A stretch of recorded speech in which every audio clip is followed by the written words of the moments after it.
Bonjour les amis, j'espère que vous allez bien. Aujourd'hui on continue notre voyage à travers la deuxième partie de notre animé précédent. Prenez quelques snacks et plongeons dans l'action. Comme on l'a vu la dernière fois, Ryota a encore assisté à la mort de son ami. L'histoire se recrée mais cette fois-ci le garçon ne compte pas laisser les choses se dérouler comme dans le passé. Il s'empare d'un bâton de fer pour transpercer le cœur de Saori et lui demande de remonter le temps. Il s'avère qu'elle possède la capacité d'utiliser deux types de magie, la magie d'attaque tranchante et la manipulation du temps. La sorcière n'a pas d'autre choix que de remonter le temps, car si elle ne le fait pas, elle mourra en quelques secondes à cause de la blessure de son cœur. Et en effet, elle renverse le temps, et comme cette capacité consomme trop de force physique, elle se retrouve inutile face à Ryota et Nico. Le garçon ne se souvient plus avoir vu les 3 grains de beauté sous le bras de Nico, et il continuera à la considérer comme sa camarade de classe. Ryota et Nico attrapent Saori et essayent de la convaincre de se joindre à eux pour s'échapper de l'usine. Mais elle leur dit que la balise attachée à son harnais transmet sa position au professeur du laboratoire et qu'au moment où elle sortira de l'usine, ils appuieront sur le bouton d'éjection à distance et la tueront. Alors que le garçon essaye d'enlever la balise, les organes de la sorcière commencent à fondre devant les deux enfants, qui assistent à une scène terrifiante. Le garçon remarque soudain qu'une créature ressemblant à un parasite sort des restes de Saori et comprend enfin la signification du mot harnais qui signifie en fait son nid, c'est-à-dire l'endroit où vit ce parasite. Après avoir écrasé le parasite, les enfants ont retourné l'endroit mais n'ont trouvé que 2 boîtes de gélules. La mission a pris plus de temps que prévu, alors juste après avoir récupéré les gélules, il se précipite à l'observatoire où Kana les attend. En entrant dans le bâtiment, il trouve Kazumi qui lui révèle qu'il ne lui restait qu'une seule gélule et qu'elle en a partagé le contenu avec Kana pour qu'elles puissent toutes les deux survivre jusqu'au retour de Nico et Ryota. Quelques jours plus tard, le garçon emmène Nico en excursion et se montre très heureux de lui faire voir l'océan pour la première fois de sa vie. Après cela, Ryota propose à Nico de rejoindre le club d'astronomie pour lui donner une excuse pour rester à l'observatoire. Sur le chemin du retour à la fin de la journée, la fille montre soudain au garçon un appareil ressemblant à un ordinateur et le surprend lui révélant qu'il s'agit d'un œuf alien fécondé. À l'observatoire, Kazumi a apparemment déménagé pour vivre à l'intérieur. Pendant que le professeur du laboratoire demande à une jeune sorcière de lui dire où vivent les 3 autres sorcières en échange des gélules. Ryota rentre chez lui et on le voit essayer de comprendre l'appareil qui lui a été donné par Nico. Mais il a peur d'exposer sa position en l'allumant, alors il décide d'aller dans un endroit éloigné et de faire ses recherches dessus. Le lendemain, le professeur présente Kazumi comme leur nouvel élève transféré et elle dit à Ryota qu'elle va bientôt rejoindre le club d'astronomie afin de vivre avec Nico dans l'observatoire. Pendant ce temps au laboratoire, l'homme du laboratoire qui s'appelle Ishijiku informe son chef Takashio que 27 sorcières se sont échappées. 8 d'entre elles ont été capturées, 5 sont mortes après avoir manqué des gélules comme la plupart des autres, et seulement 3 sont actifs dans la ville et ils ont envoyé une sorcière pour les capturer. À l'observatoire, une autre étudiante transférée se présente sous le nom de Takatori et exprime son désir de rejoindre le club d'astronomie. Ryota prend donc l'initiative de la présenter aux autres membres. Plus tard, Ryota parle à Kazumi de Nico qui a apparemment perdu des souvenirs qui n'étaient pas importants après avoir utilisé la magie. Kazumi révèle que Nico a subi tellement d'expériences qu'il ne lui reste plus un seul souvenir d'enfance. Elle ne se souvient plus du visage de ses parents. Le soir, les membres du club sortent se promener pour observer ensemble le ciel étoilé. Soudain, Kana prévoit que la nouvelle fille transférée va tuer Nico. Elle appelle Ryota, lui chuchote cette prédiction, il la confronte et confirme son identité après avoir vu l'arnais dans son cou. Il lui demande alors si elle veut tuer l'un d'entre eux mais elle nie, et pour prouver son innocence, elle leur montre qu'elle ne possède que la magie de téléportation et qu'elle est considérée comme inoffensive. Et peu de temps après, les prévisions changent et ils restent tous en sécurité. Cependant, sur le chemin du retour, Kana chuchote à Ryota que les prévisions ont changé et que la nouvelle cible est en fait lui. Le lendemain, Kana dit à Ryota que les prévisions ont eu lieu près d'un lac et que Takatori se tient à côté du cadavre. Le garçon décide donc de passer la journée à l'observatoire pour éliminer toutes les possibilités et de changer l'avenir. Cependant, la situation prend une tournure inattendue lorsque Kazumi reçoit un appel de son ami Shino, qui est poursuivi par une autre sorcière 2 fois A+, et qui a déjà tué 2 de ses amis. Nico se précipite immédiatement vers le lac où se trouve la jeune fille. Malgré les tentatives de Ryota pour l'en empêcher, Kazumi décide de rester à l'observatoire pour pirater le système de sécurité du parc afin de garder un œil sur tout. Mais elle découvre que la sorcière 2 fois A+, est Kikako. L'une des rares magiciennes à utiliser la magie des canons et sa puissance de feu n'a rien d'une plaisanterie. Nico refuse de retourner à l'observatoire malgré les avertissements de ses amis, déclarant que les magiciens de rang B comme elle devraient s'entraider. Mais avant qu'il ne puisse atteindre Shino, Kikako libère son canon et la tue brutalement. Nico décide de venger son ami et devient encore plus furieuse après avoir vu la sorcière arracher l'arnais du cou de Shino. De façon inattendue, Takatori se présente juste devant le tueur. Alors pour la sauver, Nico sort et joue le leurre pendant que Ryota emmène l'autre fille à un endroit sûr.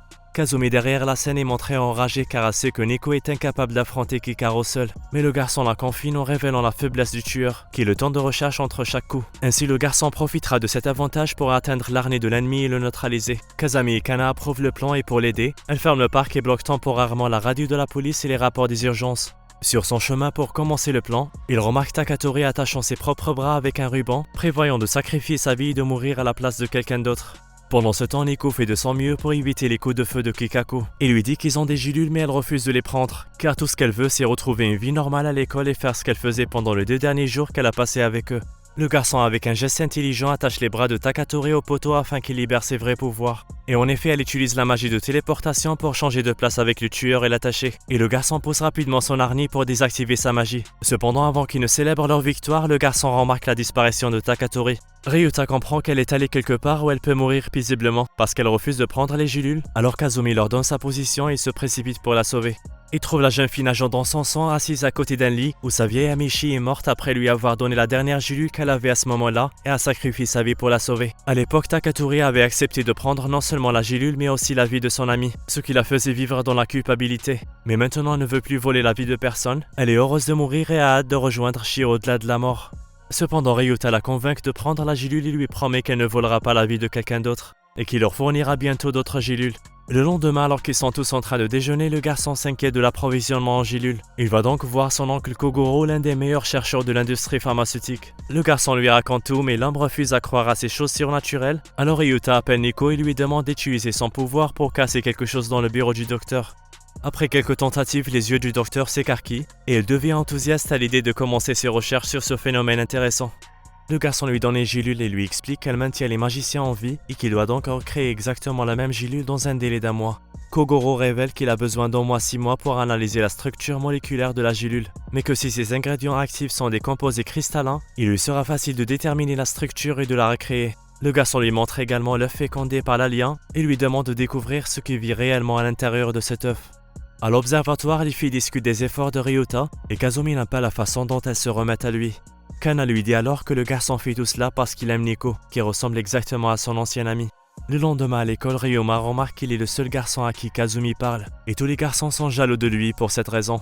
Pendant ce temps, Nico est invité au karaoké, un événement où les filles chantent des chansons et s'amusent. Alors Ryota lui donne de l'argent et lui dit de s'amuser. Le soir, le garçon reçoit un appel de son oncle qui lui dit que la gélule n'est pas un composé cristallin, ce qui signifie qu'il est impossible de la copier en 1 mois. Ryota est déçu car renoncer à cette gélule signifie de renoncer à la vie de toutes les filles. Il décide donc de commencer une nouvelle enquête. Le lendemain, le garçon se rend à l'observatoire afin de recueillir plus d'informations sur le laboratoire. Takatori lui révèle alors qu'elle a entendu une rumeur selon laquelle l'État aurait trouvé des ruines aliens il y a 100 ans, et qu'elle est certaine d'avoir déjà vu une lorsqu'elle était enfant, et que c'est exactement ce que son ami Koroniko lui a dit il y a des années. Pendant ce temps, Ishijiko est au laboratoire secret et parle à quelques hommes de ses derniers exploits, puis il lui ordonne d'attraper le numéro 1107. De retour à l'observatoire, Takatori décrit l'apparence des aliens, disant qu'ils ressemblent à une boule de viande rose. Après cela, elle révèle une autre rumeur à propos d'une fille nommée Valkyria, qui est une magicienne de rang S et qui est capable de détruire l'humanité à plusieurs fois. Il parle ensuite des gélules et le garçon leur dit qu'il est impossible de recréer exactement la même gélule en moins de 6 mois. Les filles se réjouissent car les gélules seront utiles à d'autres magiciens. Le lendemain, Kazumi et Ryuta se rendent à Akiba pour acheter une pièce pour son ordinateur cassé, puis il l'emmène dans un café de bonne pour lui faire vivre un rêve. Et comme ils sont dans une autre ville, le garçon profite pour allumer l'appareil que Nico lui a donné. Au début, il lui montre un texte dans une langue étrange, puis un lieu apparaît à l'écran. Kazumi lui dit que le texte était en allemand et qu'il disait « Tuez les magiciens immédiatement ».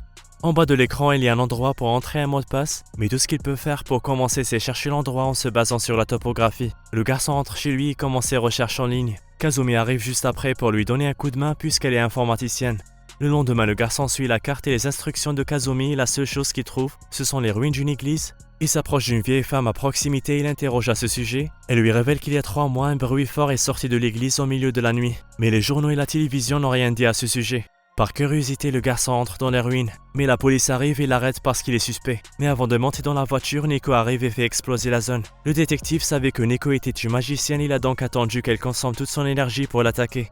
Takatori arrive à temps après avoir utilisé sa magie de téléportation et la sauve de la mort. Après cela, les filles disent au garçon que Kana a vu une photo de lui en train de se faire tuer par la police. Alors ils sont venus pour sauver la situation. À ce moment-là, le garçon réalise qu'il a besoin de leur magie et le convainc de combiner leurs forces et de leur permettre de l'aider dans les situations dangereuses. Pendant ce temps, Kogoro dans son laboratoire est sur le point de découvrir quelque chose de très intéressant et sa curiosité intellectuelle semble être piquée comme jamais. D'autre part, la police a rapporté à Ishijiko ce qui s'est passé près de l'église.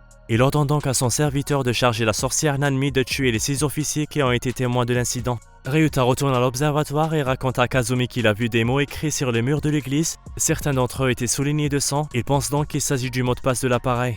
Au même moment, l'homme des Shijiko interroge les 6 officiers et leur fait rencontrer une jeune sorcière qui est apparemment capable de lire dans les pensées avec ses yeux. Elle réussit à avoir des informations sur le garçon et les filles. Et l'homme l'emmène en ville et lui ordonne de trouver le numéro 1107 qui s'avère être Nico. On est arrivé à la fin de notre vidéo d'aujourd'hui, j'espère que vous l'avez trouvée amusante, fun et agréable. Il vous reste encore beaucoup de choses à découvrir avec nous et on est impatient d'approfondir l'histoire dans la prochaine vidéo. Alors restez avec nous, merci d'avoir regardé, au revoir.